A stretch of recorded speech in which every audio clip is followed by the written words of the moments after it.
எல்லோருக்கும் வணக்கம். ஸ்ரீ ராமானுஜர் வழியில் நடந்தால் நமக்கு என்ன கிடைக்கும்? அதை இந்த கதை மூலம் அறியலாம். மேல்கோட்டையில் ஸ்ரீ ராமானுஜர் வாழ்ந்து வந்தார். அந்த சமயம் ஏழிசை எம்பிரான் என்ற அரையரும் வாழ்ந்து வந்தார். அவர் ஆழ்வார் பாசுரங்களை இசையுடன் பாடுவார். மேல்கோட்டையில் இருக்கும் செல்வப்பிள்ளை என்றழைக்கப்படும் எம்பெருமானும் அதற்கு நடனமாடுவார். இறைவனுடன் நேருக்கு நேர் பேசக்கூடியவராக அரையர் இருந்தார். தன் பாட்டிற்கு இறைவனே நடனமாடுகிறார் என்ற ஆணவம் அந்த அரையருக்கு வந்துவிட்டது. அதனால் ஸ்ரீ ராமானுஜரையே பல சந்தர்ப்பங்களில் அவமானப்படுத்தினார். பகவானிடம் பேசும் பேறு பெற்றவர் என்பதால் அவர் அவமானப்படுத்தினாலும் பொறுத்து கொள்வார் ஸ்ரீ ராமானுஜர். ராமானுஜரின் சீடர்களான கூரத்தாழ்வான், நடாதுர ஆழ்வான், முதலியாண்டான் ஆகியோர் தங்கள் குருவை ஏழிசை எம்பிரான் அலட்சியப்படுத்துவதை பார்த்து வருந்தினார்கள். அரையருக்கு பாடம் புகட்ட வேண்டும் என்று எண்ணினார்கள். அவர்கள் அரையரிடம் சென்று, எங்களுக்கு ஒரு சந்தேகம். செல்வப்பிள்ளை பெருமாளிடம் நீங்கள் இதை விண்ணப்பித்து விடை கேட்க முடியுமா என்று கேட்டார்கள்.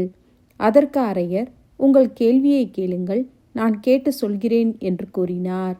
அதற்கு சீடர்கள், எங்கள் குருவான ஸ்ரீ ராமானுஜருக்கு முக்தி உண்டா இல்லையா என்று பெருமாளிடம் கேட்டு சொல்லுங்கள் என்று கூறினார்கள். அதற்கு அரையர், நாளை கேட்டு சொல்கிறேன் என்று சொல்லிவிட்டு சென்று விட்டார். மறுநாள் ஆழ்வார் பாடல்களை பாடி இறைவனை மகிழ்வித்து கொண்டிருந்தார். அப்போது ராமானுஜரின் சீடர்கள் உள்ளத்தில் உள்ள சந்தேகத்தை செல்வப்பிள்ளை பெருமாளிடம் விண்ணப்பித்தார். அதற்கு எம்பெருமான், ஸ்ரீ ராமானுஜர் மட்டுமல்ல, அவருடன் தொடர்புடைய அனைவருக்கும் முக்தி உண்டு, இதில் சந்தேகமே இல்லை என்று பெருமாள் கூறினார். அதை அப்படியே ஸ்ரீ ராமானுஜரின் சீடர்களிடம் கூறினார் அரையர். உடனே சீடர்கள், அரையரே, உங்களுக்கு முக்தி உண்டா இல்லையா என்று கேட்டீர்களா என்று கேட்டார்கள். அதற்கு அரையர், எனக்கு நிச்சயமாக முக்தி உண்டு, இதில் என்ன சந்தேகம் என்று கேட்டார். அதற்கு சீடர்கள், இருந்தாலும் ஒரு முறை பெருமாளிடம் கேட்டு பாருங்களேன் என்று கூறினார்கள். அடுத்த நாள் செல்வப்பிள்ளை பெருமாளிடம், எனக்கு நீங்கள் நிச்சயமாக முக்தி அளிப்பாய் என்று எனக்கே தெரியும். இருந்தாலும் ஸ்ரீ ராமானுஜரின் சீடர்கள் உங்களிடம் கேட்க சொன்னார்கள். எனக்கு முக்தி உண்டா இல்லையா என்று கூறுங்கள் என்று கேட்டார். அதற்கு பெருமாள் கூறினார், இதற்கான விடையை நான் நேற்றே சொல்லிவிட்டேனே என்று கூறினார்.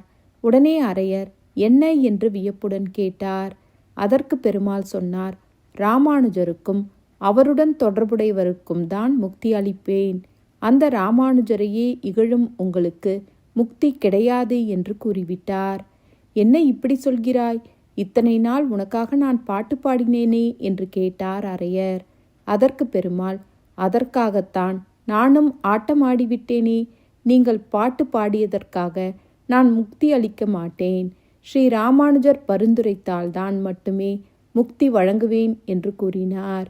தான் பாடிய பாட்டினால் மட்டுமே முக்தி கிடைக்கும் என்று எண்ணியிருந்த அரையருக்கு அதிர்ச்சியாக இருந்தது. குருவின் அருளால் மட்டுமே முக்தி கிடைக்கும் என்பதை உணர்ந்து விட்டார் அரையர். உடனே ஸ்ரீ ராமானுஜருக்கு சீடராகினார். அவருடைய அருளால் முக்தியும் பெற்றார். ஏழிசை எம்பிரானுக்கு முக்தியடைய வழிகாட்டியது ஸ்ரீ ராமானுஜர். அதனால் நாமும் ஸ்ரீ ராமானுஜரின் வழியில் சென்று பகவானை தினம்தோறும் வேண்டி வணங்கி வந்தால் நிச்சயம் அவரின் அனுக்கிரகம் கிடைக்கும். அது மட்டும் இல்லாமல் நம்முடைய வாழ்வில் சுபிக்ஷமும், நம்முடைய வாழ்விற்கு பிறகு மோட்ச பதவியான வைகுண்ட பதவியும் கிடைக்கும். ஓம் நமோ பகவதே வாசுதேவாய.